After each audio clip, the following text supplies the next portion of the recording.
Hi, I'm Jami Shapiro, and welcome to Grandma Has ADHD. I'm a certified senior move manager and owner of Silver Linings Transitions, where I help people navigate life's big transitions. But here's the thing, I spent years helping families move through change while completely missing the pattern that was running through my own life. I'm the daughter of two ADHD parents, the mother of three ADHD children, and yep, I have ADHD too. For years, I didn't have the language or understanding for what that meant. But becoming an ADHD coach and specialist, that's been absolutely game changing. Not just for how I work with my clients, but for how I relate to my family and honestly, for how I understand myself. I even wrote a book about it called This Explains So Much. This podcast is for all of us who are discovering ADHD later in life. Each week, I bring you conversations with industry experts and people sharing their own ADHD journeys, real stories, real strategies, and often a little too much information. If you're loving what you're hearing, please share this podcast, leave us a review, and find me at jamishapiro.me. That's JamiShapiro.me. Whether you're over 50 and just getting diagnosed, or you're recognizing patterns you've lived with your whole life, this is your space to navigate ADHD with others who get it. So grab your coffee and get comfortable and let's dive in. So if you've been listening to the Grandma Has ADHD podcast for any length of time, you have heard me speak about the Sparkler Society and how it's coming in July. Well, I am really excited because waiting is horrible, even for me. And in June, we are opening our doors for a trial run. This is going to be absolutely free. It's an opportunity for you to join the community, find out what it's about, and help us kind of work out the kinks. So if you like what you hear, if you're looking for authenticity, you want to come as you are, you want to get your shit together with other people who want to get their shit together, then I would love for you to find me at jamishapiro.me. That's JAMISHAPIRO.me, and find the Sparkler Society where you can join the wait list. And in June, we're going to kick it off with our first 14-day challenge. We are going to tackle the bathroom. And if you join us, you're going to know why we picked the bathroom. So I cannot wait to get started. This community is going to change your life. So hope you enjoy the podcast. Can't wait to meet you in person. I am so excited about today's guest because she is the real deal. A clinician who doesn't just understand ADHD from the outside looking in, she lives it. And that changes everything. Today, I am welcoming Kristen Baird Goldman to the show. Kristen is a licensed marriage and family therapist, a registered art therapist, a certified ADHD clinical services specialist, and a certified integrative mental health practitioner. Whew, okay. Which means she is bringing all of it to the table. She is the founder and clinical director of Baird Integrated Therapy in Los Angeles, and she has built something truly special. A practice that treats the whole person, mind, brain, body, and nervous system. But here is what makes Kristen stand out, even in a field full of really talented people. She weaves together talk therapy, art therapy, neurofeedback, CBT, ACT, and even the gut-brain connection into one cohesive, creative, neuro-affirming approach. She is not just checking boxes. She is connecting dots. She's also the author of the CBT Workbook for Adult ADHD, a featured speaker at CHAD and the Executive Function Summit, and she's been making waves with her work on the intersection of hormones, midlife, and ADHD in women, which, hello, that's exactly who we are. And she has therapy dogs and backyard chickens. I mean, could she be any more an ADHD person? Hi.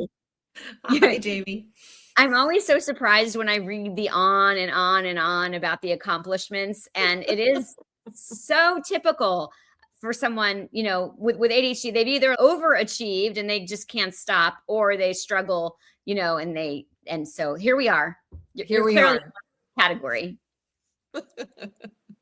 So welcome. I met Thank you. I met Kristen at the Absard conference. I think we were Hmm. having lunch together or something, and the topic of the podcast came up. And I always love when I meet a woman who is middle aged, who has ADHD, is a professional willing to talk about it. So you're like the perfect storm of guests for us. So welcome. Good. Thank you. It's nice to be here. It's nice to have you. So, first and foremost, I always like to get to hear your ADHD journey, how you discovered you had ADHD, and what brought you into working in this field. Yes. So I self-diagnosed myself in when I was in my mid 40s. It was pretty much towards the end or after graduate school. My first career was in architecture and design, and I minored in psychology when I was a design major.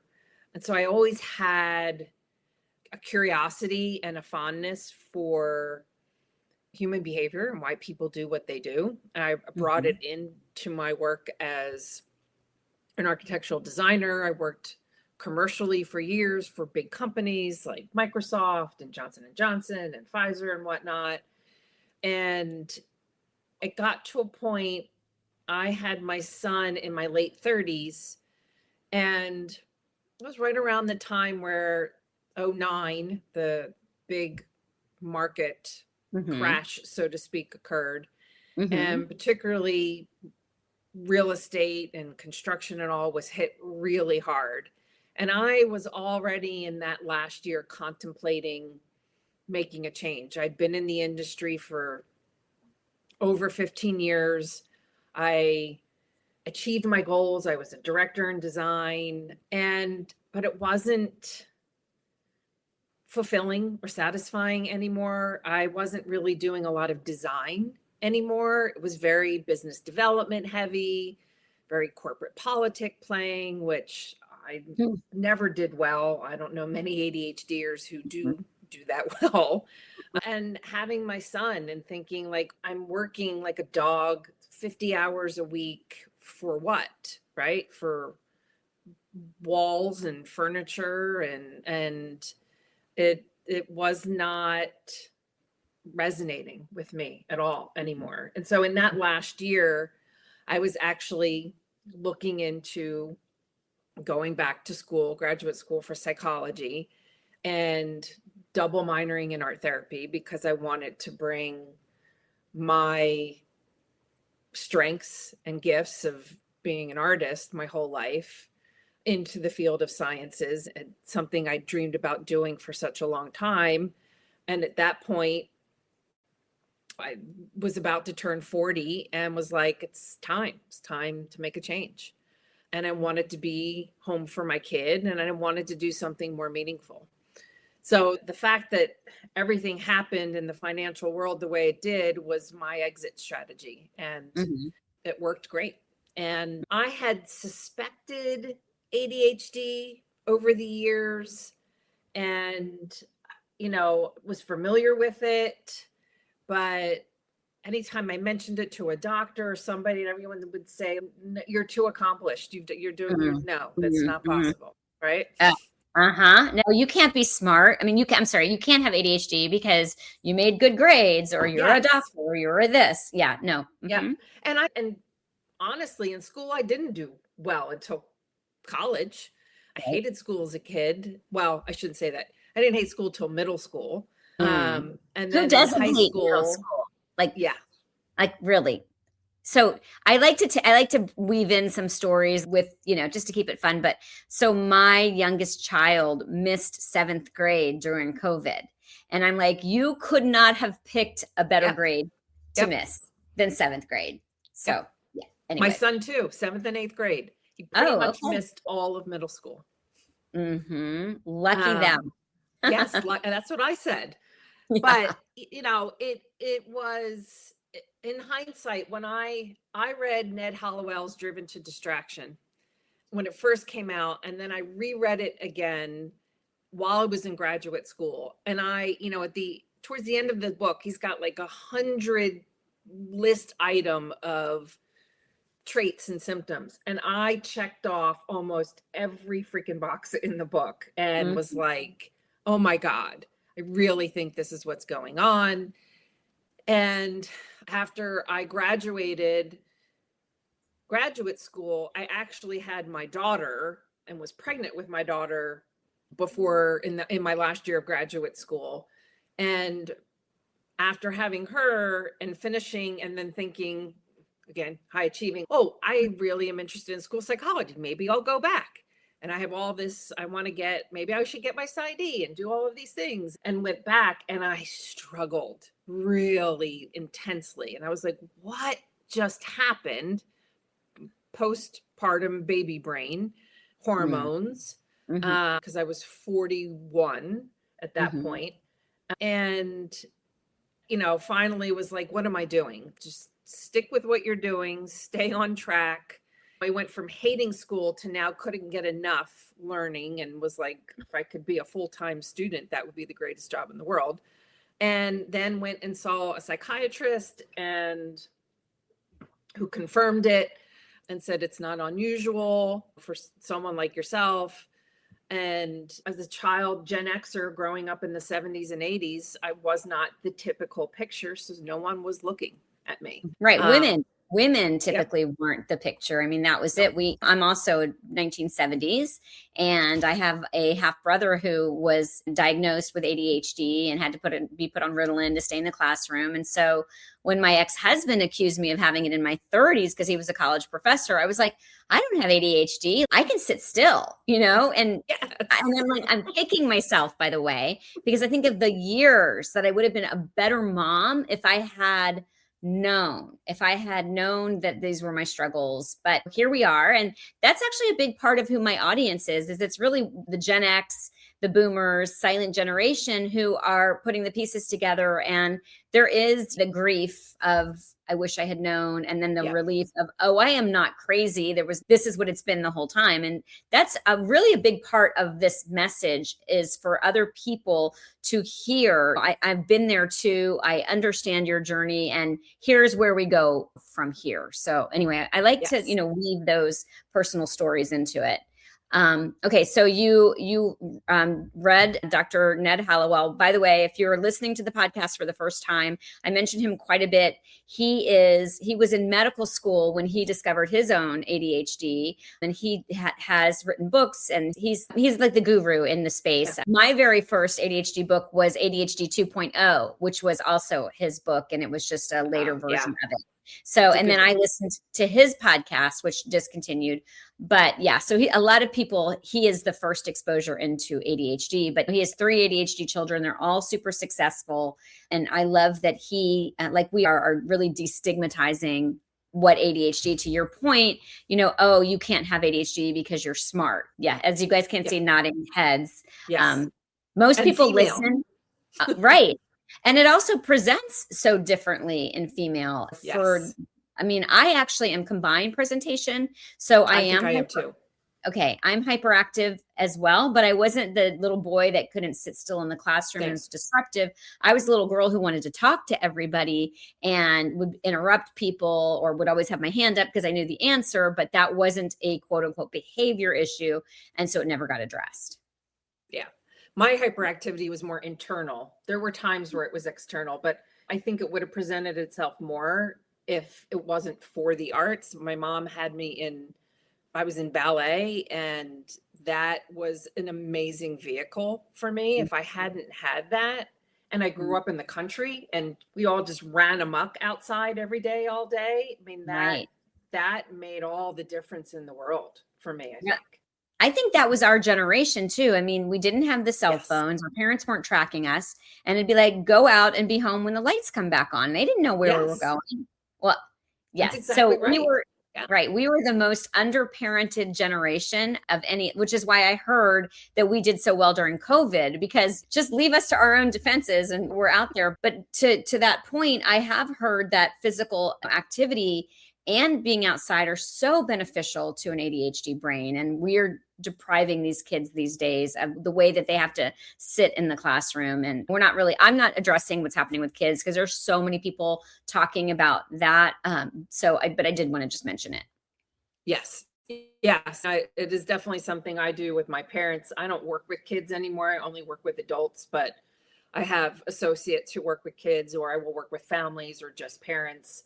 And yes, it is. And having two children of my own who are not naturally inclined to want to be doing things outside all the time, it's a battle to get them Mm-hmm. out. Oh, Um, uh-huh. yeah. Well, we didn't have But yeah, I mean, entertainment in our no, I was gonna say we didn't have entertainment in our hands at the touch of a, we had to wait until TV came on that night. So, very, yes. very different lifestyle. I did interrupt you. I'm sorry. I tend to do It's that. okay. You've never heard that before, have you? No.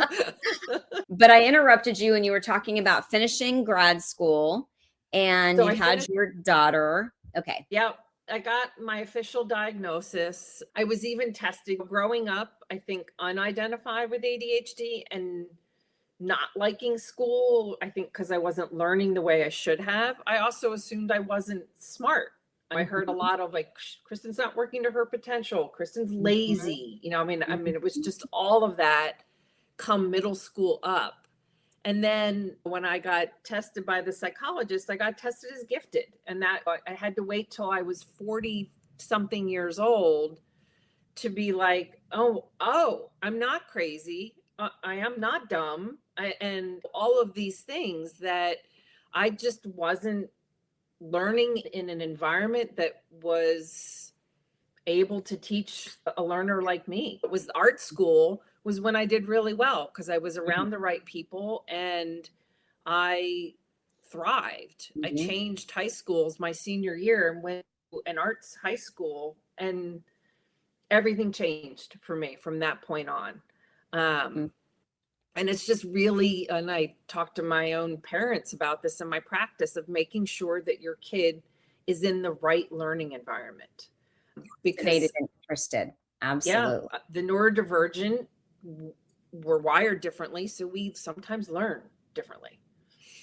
Absolutely. I love to give this example of, in fact, one of my headshots is me with a dead plant. And I did not go out and buy that dead plant. That was just a plant that I picked up from the side of my house because that's the common. When I would bring plants into my house when I was married, my ex husband would literally hum the funeral procession because I couldn't keep a plant alive.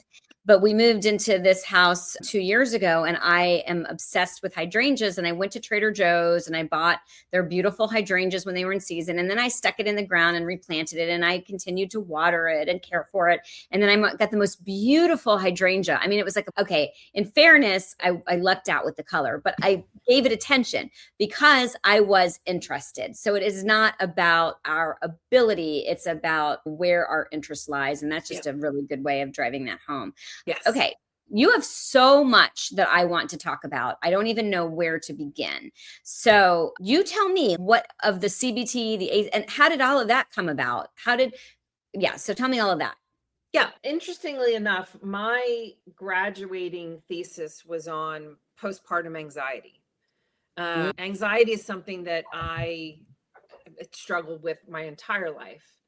And really wasn't until I got this ADHD diagnosis that I understand how connected the two were, right? It was at the time, since I was still in school and didn't completely know about the ADHD yet, I again pick a topic that's going to be of interest because I'm going to be stuck with this for almost 2 years, right? mhm, At that point, had experienced some of that post having my daughter, but throughout the majority of the process of my thesis, I was pregnant and lost my mom at the same time. mhm. And so it was definitely, I thought, like, this will be an area I'll stay inside these lanes. And then after graduation, after having my daughter, surviving that whole process, and went into training after school, getting my hours. Those of us MFTs, we have to get 3,000 hours in order before we can sit for the licensing exam. And in general ADHD, my fashion of, okay, what's the quickest I can do this? And it's 2 years. And I, in 2 years, got all 3,000 hours and did Wow. whatever I could. With two young But children. with two young children. Yes. Thank God Wow. bless my husband. Yeah. And I was fortunate to not have to worry about working at the time so that I could get all my hours done.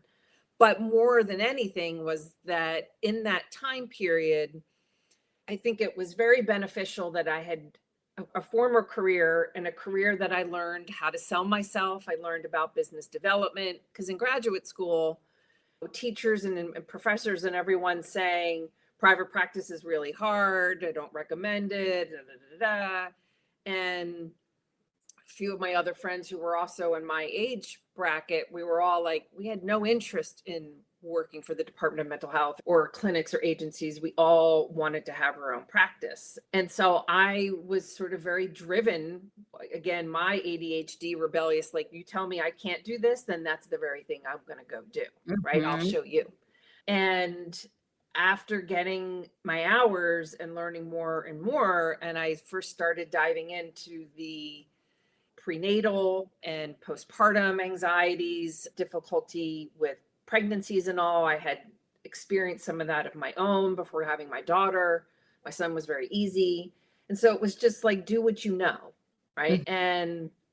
But then the more I started learning about ADHD and all neurodivergence and started uncovering of how deeply it is in my family, my husband's family, it really became a passion of mine of wanting to know more Mhm. and really seeing how I had a mentor who taught me the very thing you're dealing with is going to walk through that door in your Mhm. clients. She Mhm. was so Mhm. right. And I felt Mhm. like the more I was learning about ADHD, the more I saw it walk through my door with my peers more than anything else. And then I was like, this is going to be my area, my niche. And in that time, when I was in graduate school, I was very drawn to CBT. I was very drawn. I was always a person of like, show me the evidence. I need to see, something that has research or science behind it.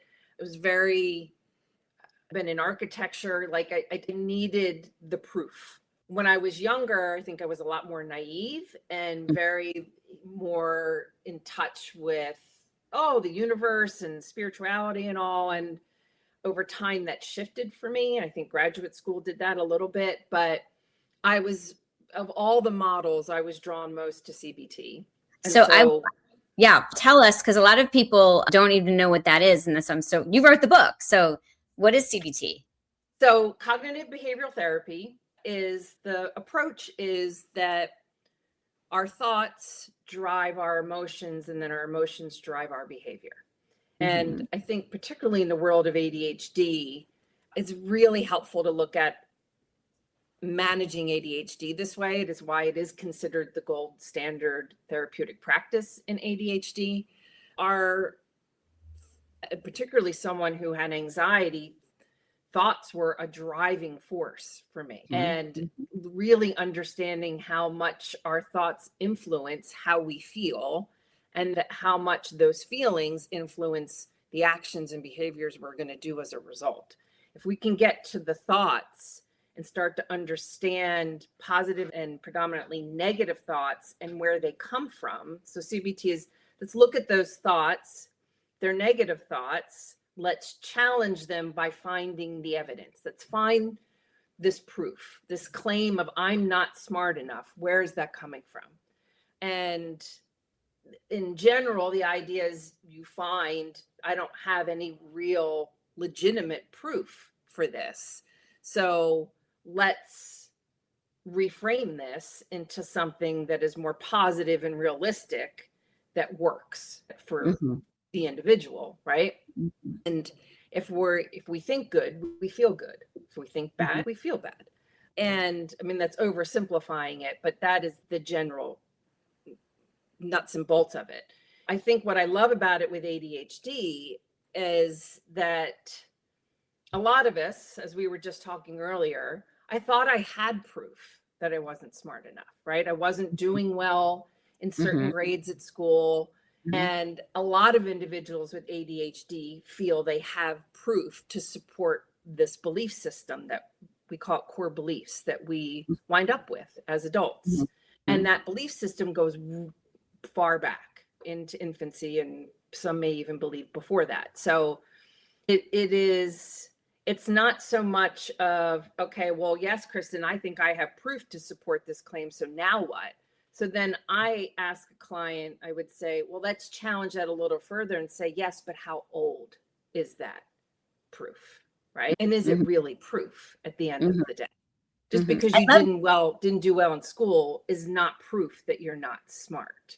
Right. And so it's just unpacking it even further. And then as a result, I think it beautifully moves into, were there any traumas and what we call developmental complex trauma, which is very common for our generation to have experienced, not being identified with ADHD. There's a statistic out there that by the age of 11, an ADHD child will hear 20,000 negative messages.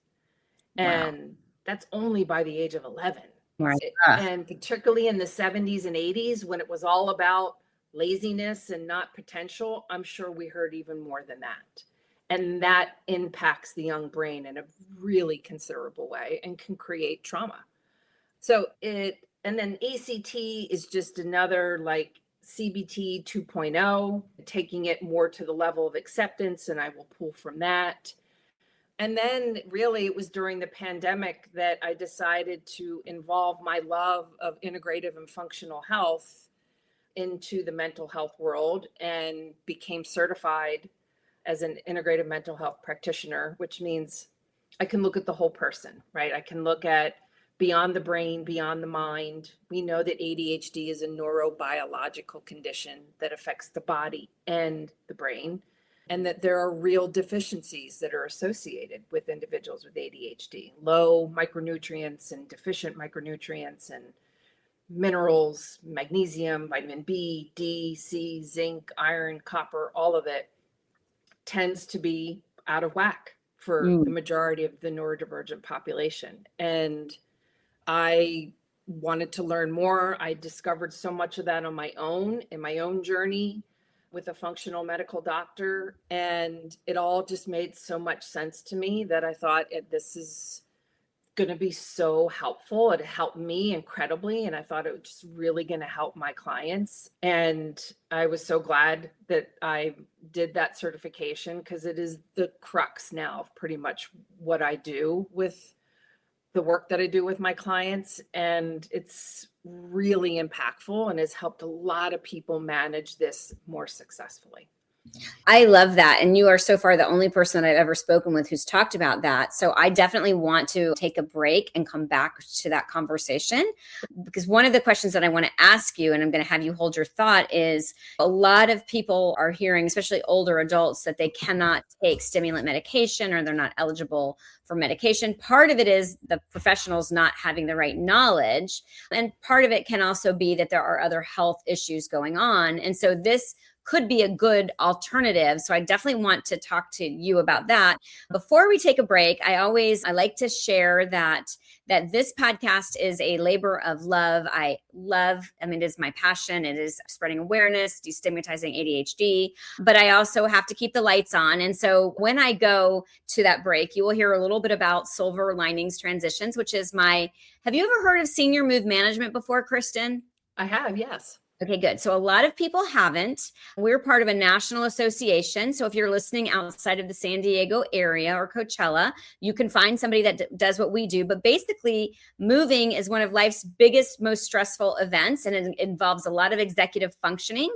And a senior mood manager or specialty, because we do anybody, you don't have to be seniors, will go into someone's home, break down the entire move, guide them through the process.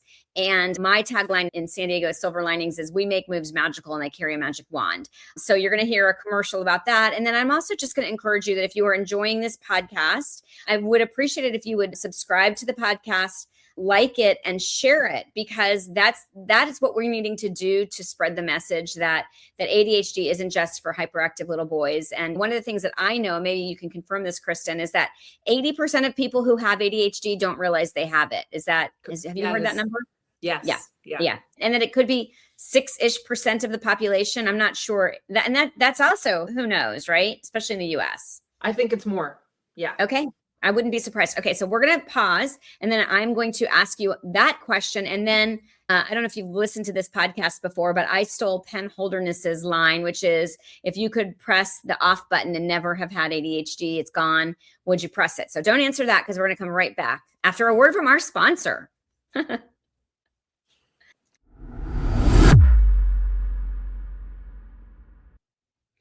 I used to dread visiting my mother. Because of the clutter, the piles, the chaos, we all experience clutter differently. For me, it was a source of anxiety and stress. I'd try to help and she'd get defensive. We were both frustrated and it was destroying our relationship. Then we discovered something that changed everything. My mother had ADHD and she'd been living with it undiagnosed for over 76 years. Suddenly, it all made sense. The clutter wasn't laziness. The disorganization wasn't a choice. Her brain was wired differently, and no amount of willpower or traditional organizing advice was ever going to work. That discovery became my life's work. It's why I started the Grandma Has ADHD podcast. It's why I became an ADHD coach and specialist. And it's why I am so passionate about helping women like my mother and maybe like you. Because here's what I know.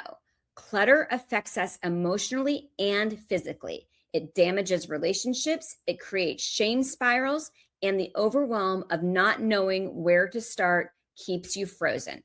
But it's okay to ask for help. In fact, it's brave.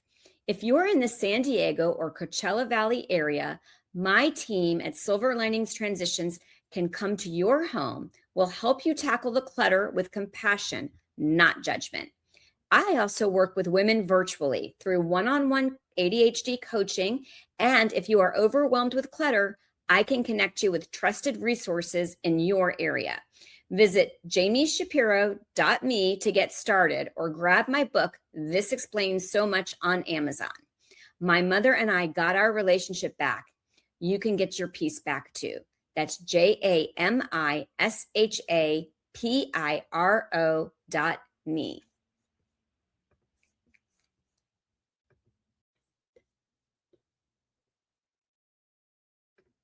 Moving can feel overwhelming, whether you're downsizing, relocating, or helping a loved one transition. There are so many decisions to make, details to handle, and emotions to navigate. At Silver Linings Transitions, we believe every move should be magical, not stressful. We're more than movers. We expertly guide you through the entire process and do our best to alleviate your concerns. From the moment we meet, you'll feel comfortable because we will listen to your needs and wants and work together to create a personalized plan that honors your memories and your cherished belongings while helping you embrace your next chapter. We visit your new space and create a detailed floor plan, ensuring your furniture and treasured belongings will fit safely. We handle the logistics so you don't need to worry about anything, from sorting and packing to coordinating the sale and donation of unwanted items. Our professional team uses efficient, eco-friendly bins and handles every detail with care. We coordinate with our vetted moving partners, oversee the logistics, and ensure nothing is left behind, even packing your refrigerator items. Here's where the magic happens. We don't just unpack. We recreate the feeling of home. Using photos from your previous space, we thoughtfully arrange your furniture, hang your pictures, and set up your kitchen and bathroom so everything feels familiar from day one. When you walk into your new space, it's not just moved in, it's home. Your coffee pot is ready, your favorite photos are perfectly placed, your bed is made, and your new chapter begins with comfort and joy instead of chaos. This is how Silver Linings Transitions makes moves magical. We handle the emotional lifting and the logistics so you can focus on what matters most, settling into your new home. Because every move deserves a silver lining.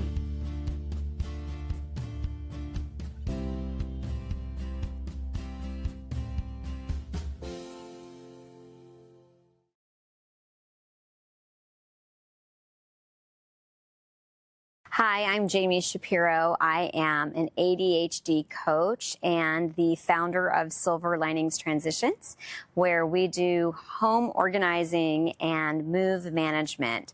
And, I did not know that I had ADHD for years. And I remember personally hiring an organizing company to come in and help me because I could just never get it together.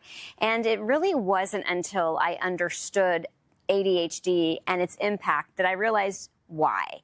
And so I wrote a book, This Explains So Much, Understanding Undiagnosed ADHD, because I just feel like there's so many answers that people don't even know that they're looking for, especially generations of women who grew up thinking that ADHD was just for the hyperactive little boy. It turns out it's not only a body that can be hyperactive, but it can be a mind that's hyperactive. So you can have a wonderful day and you can have something wonderful happen, and then that one negative thing that happens is going to be the thing that takes you into that spiral, and it's going to be keeping you up at night, and you're going to be ruminating on it. And I think that, we as women carry so much shame and so much how it's supposed to be. I'm supposed to have it together. And I remember that was the case for me. I remember, how is it that all of these women have so much consistency and their kids get the sticker charts and everything seems to run well, and I'm the one that's missing parent-teacher conferences and my house, is always in chaos. And then again, that negative self-talk. So my mission is really to educate people who have no idea that ADHD has the impact that it does. And it's to connect you to other people who get it and who will make you feel that you aren't alone, you're not crazy, you're not lazy, you're not stupid, you're not too much. You just have a brain that was wired differently. And I can't wait for you to join me in the community that I'm building, the workshops that I'm creating, the book club that I'm hosting, because I know that I am going to make a profound difference in your life.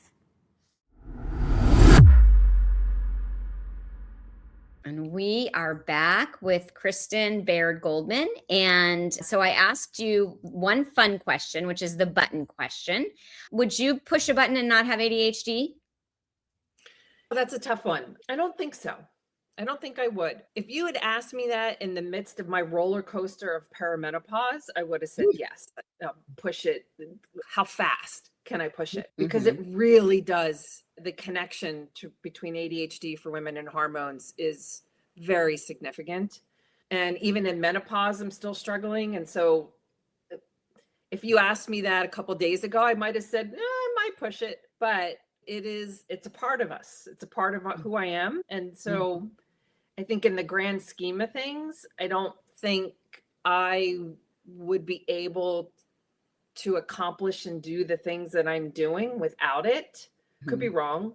Maybe I'd even be more successful. I don't know, but it's all I know. So probably not.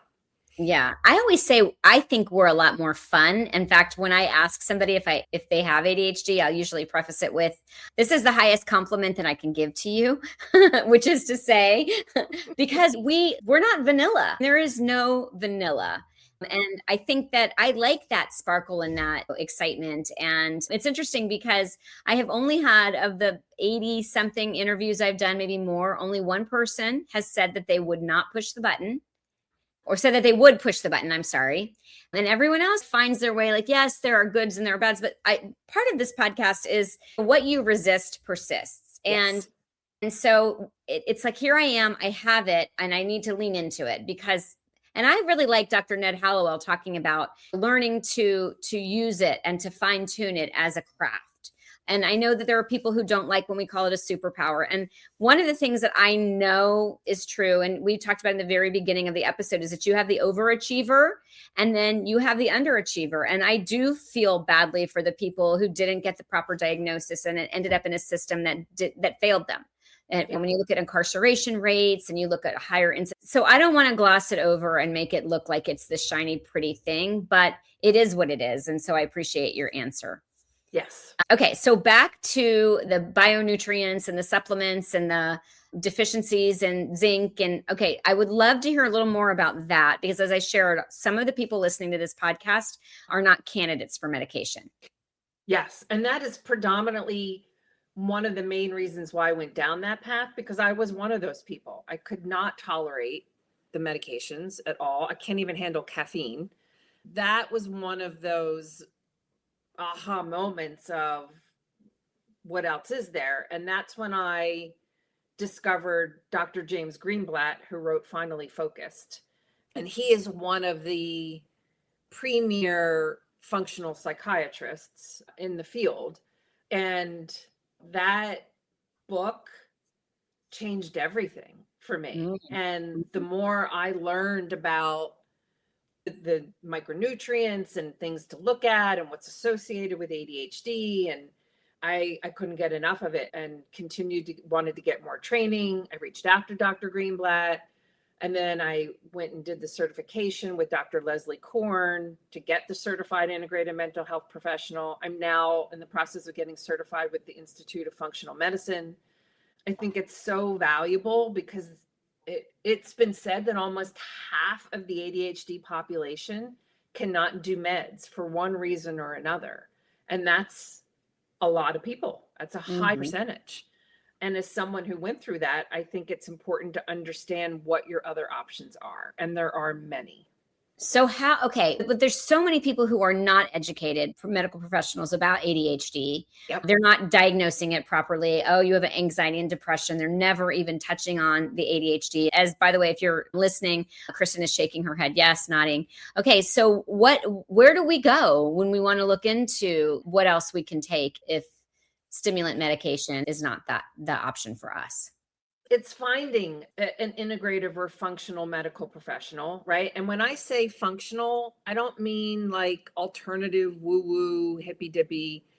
These are trained MDs who did additional training. I don't know if any of your listeners have heard of Dr. Mark Hyman. He's one of the premier functional MDs out there. He's been around for decades. He has a fantastic podcast. Andrew Huberman, I know a lot of people know him. While he's not a functional MD, he talks a lot about other things, right? He's big on sleep and light and what you're putting in your body and moving your body. And, it's looking at the whole person. You're not a disease walking in the door. Functional medicine is about looking at the root cause. Let's not slamp a Band-Aid on it and cover up your symptoms. Let's get to the root of your symptoms. And so we're going to look at labs and do more thorough, complete testing to identify what's off, what's not working, and then come up with real solutions. Sometimes that might involve prescription meds, and sometimes it won't. And sometimes it might be a combination of the two. But when it comes to ADHD, it's working with either a functional medical psychiatrist or functional or integrative psychiatric nurse practitioner, which there are many of now, who understand that there is an enormous part of the population that can't do medications. Either they can't tolerate them, or they're not allowed due to other medical conditions, or they just don't want to. Those are the people that come to me. If anyone ever has, any of your listeners have any questions, they can always reach out to my practice, and we can, if they're in a different state, we can direct them to where to go. Okay. That's great. Give us the name of your practice so that they can find you. And also, do you only treat in California, or give us who you treat and how they can find you? Yes. Currently, the name of the practice is Baird Integrated Therapy. I'm expanding, and it will get bigger in this year, but so bairdintegratedtherapy.com. And that's BAIRD, Baird.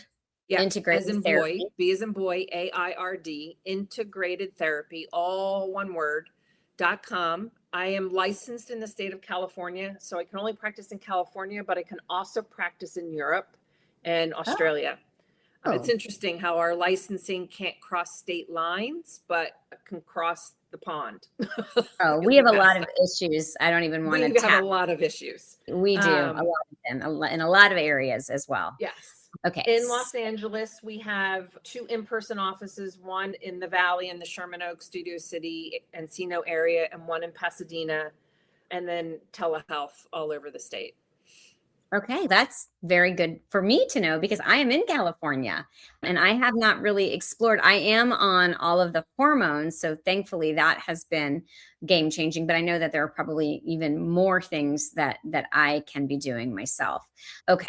So I want to ask you, is there anything, well, first of all, there were two things that you mentioned that it doesn't matter where you live or what you can or can't take that are going to help your ADHD, and that's going to be sleep and exercise. And exercise doesn't have to be going to the gym. It can just be moving your body. Because I know a lot of people hate that word. They don't want to do it. And it's especially hard when you're not motivated to do it. And sometimes you just need to stick your shoes on and just do something for 5 minutes. Just the momentum with ADHD. Getting started is so hard. Am I right?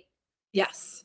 Yeah. Yes. Okay. I will tell all of my clients food, sleep, movement. Those are the three and environment, four biggest pillars of health that are so impactful. And I think being able to manage ADHD in a really successful way, even if you're on medications, it's still going to help, right? We say pills don't teach skills.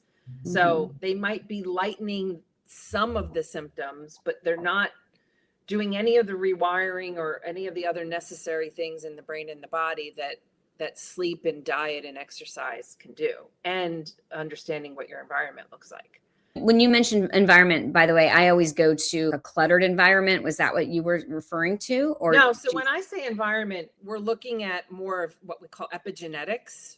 We are genetics and we're epigenetics. So we're nature, and the epigenetics is the nurture part. So our environment is not only the house that we're living in, but the people we're surrounding ourselves with, our workplace, our communities, our neighborhoods, and people and the actual physical buildings can be toxic and hurt us, right? Absolutely. And they sure. will flip some genetics or any of the genetic switches that if we're already due to hereditability, is that Heritability. Oh, look at me.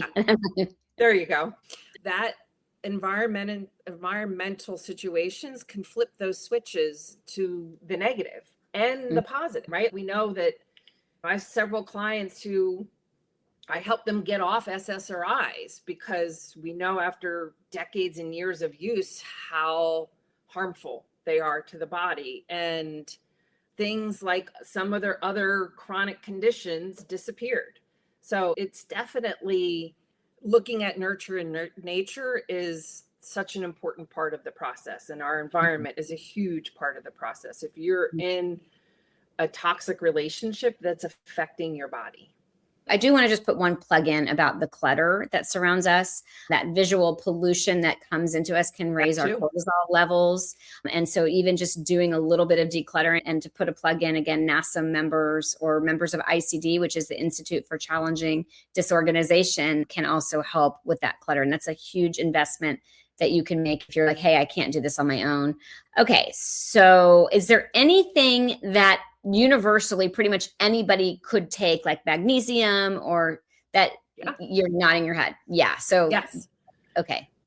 Everyone, particularly those with ADHD, should be on magnesium. The preference is magnesium glycinate.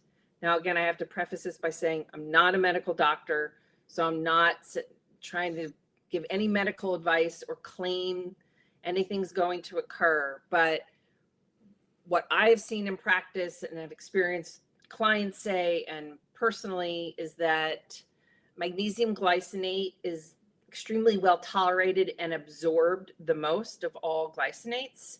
There's also magnesium threonate, but that could be more towards sleep.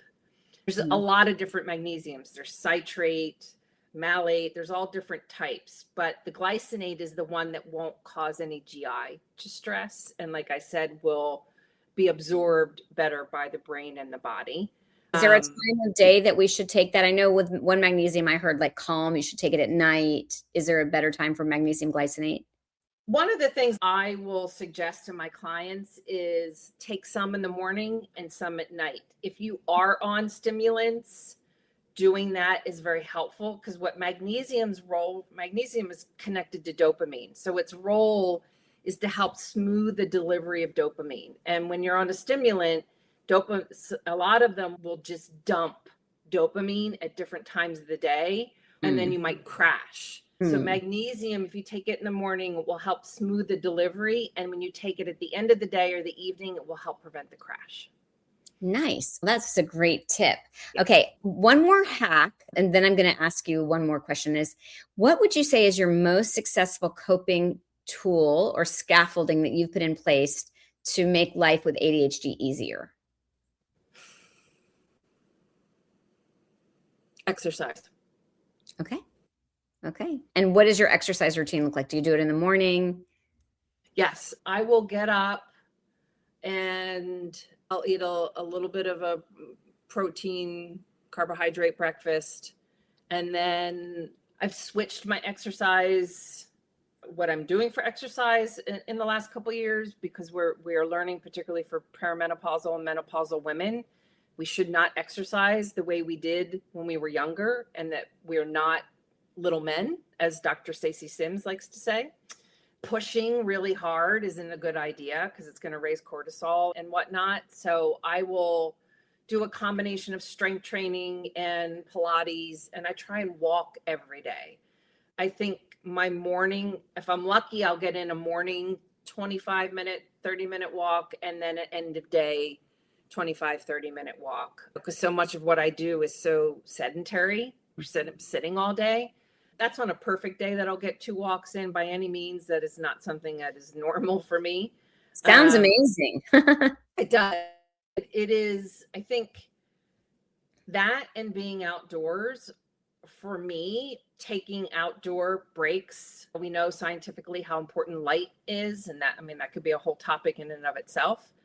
But I think if I'm moving my body and I'm seeing green space and I'm getting outside a couple times a day, it keeps me motivated to keep my systems and my structure in place. And the other thing I think is the biggest thing that helps me is that my philosophy with my clients is to lean in.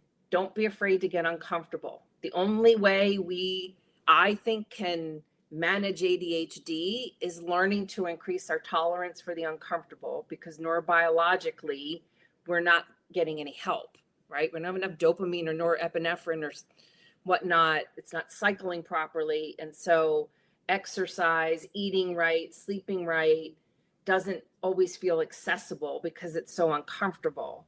And so if I have a client say, I don't want to do yoga, it's too slow, then I'll say, then that's the very thing you should be doing. You need to expose your brain and your body to this thing you think is so uncomfortable. And after a while, it won't be so uncomfortable anymore. And then that gets associated with so many other things. So learning how to get uncomfortable, I think, has made the biggest difference. Exercise and being outdoors has been the other part. Great. That was really helpful. I don't know about you, but I will, like, at the end of the day, if I didn't say something or I wish I had said something, I'll ruminate on it. And I always like to ask my guests, is there something that you wish you had said or wish you hadn't said, so that you can be whole and complete when we have concluded this episode? You mean for today, for our podcast? Yeah. I would say, particularly for the over 40 crowd, is don't try not to get in that time machine. Try not to go back in time. I like to tell my clients, we often will ruminate about things because we want our day in court. And chances are we're not going to get it. And it's learning to let that go, right? I don't know. I myself, at bedtime, in the shower, in the car, will rehearse my day in court with a variety of people or situations. And it's exhausting. It depletes the energy. I think so much of ADHD and regulation, energy is another important factor in all this. And so it is, stop trying to get in the time machine. We like to try and go in the past, or we try and predict what we're going to do in the future. And we're not spending enough time in the present because it's uncomfortable. I love that. You just gave me the title of the episode. And I always like look for the nugget, and I wrote it like that's so great. I'm going to just share one other thing that because it brought into mind is Scooby Doo. Do you remember watching Scooby where there was it was the villain at the very end of the episode? And I mentioned this a lot, but it's so good. There is a picture with a mask coming off the villain, and it says anxiety and depression. And then you lift the mask and it's undiagnosed ADHD. And it was so perfect. I'll have to send you that meme. Please. I love that meme. And it's because you were saying anxiety, we didn't know. Like I haven't met a single person with ADHD who hasn't had anxiety. Now, right. I'm not a doctor, but that's my sample of hundreds of people at this point. Yeah, but anyway, I'm so grateful for your time. I think I want to have you back on if you would be open, because you have so much that with the integrative medicine, I'm losing words. End of the day, I'm losing words. I'm keeping it real. You've never lost any words, have you? Oh my God. There was a few you already helped me with today, so I completely understand. Yeah, I love it. I love just talking to another person. That's what's so great about our community is that it is so affirming, and it is really important to find your tribe and your people. And I'm listening to you and hearing how bright you are, and you are bright and you have ADHD. So anyway. That's a thing that I've battled with myself. All right. I so appreciate your time. I appreciate all of you who listened. And as you may or may not know, if you've listened to this podcast, I really feel like it is never too late to make the rest of your life the best of your life. And the more you know and the more you understand, the easier and more accepting you will be of yourself. So thanks so much for listening. Thanks, Jami.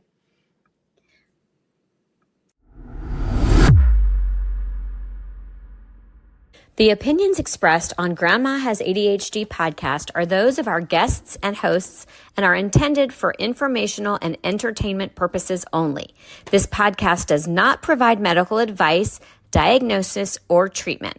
The content discussed in this episode is not a substitute for professional medical advice, diagnosis, or treatment. Always seek the advice of your physician, mental health professional, or other qualified health provider with any questions you may have regarding a medical condition or mental health concern. Never disregard professional medical advice or delay in seeking it because of something you have heard on this podcast. If you think you may have a medical emergency, call your doctor or emergency services immediately. The host, guests, and producers of Grandma Has ADHD do not assume any liability for the content of this podcast. Listen at your own discretion.